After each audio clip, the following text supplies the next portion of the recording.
خانمم داره مرغ خورد میکنه، فقط ببینین چقدر حرفه‌ای خورد میکنه مرغ. مرغ فروشی هم نمیتونه.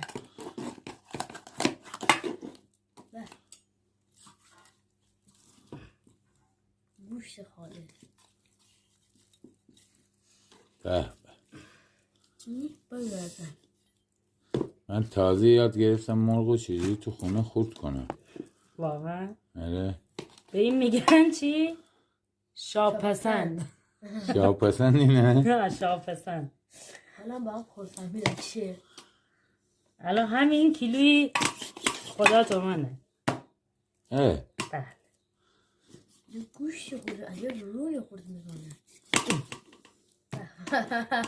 مرغ فروشی ها الان گرد خواهی مامان نمیرسه. خوشتون اومد تا اینجای کار؟ بله آقایون؟ بله.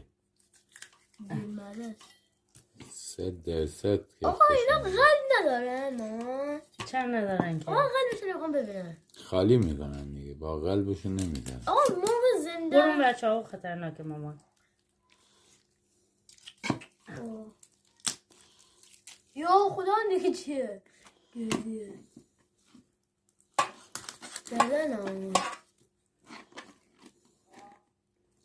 دو دقیقه خود دمت گرم.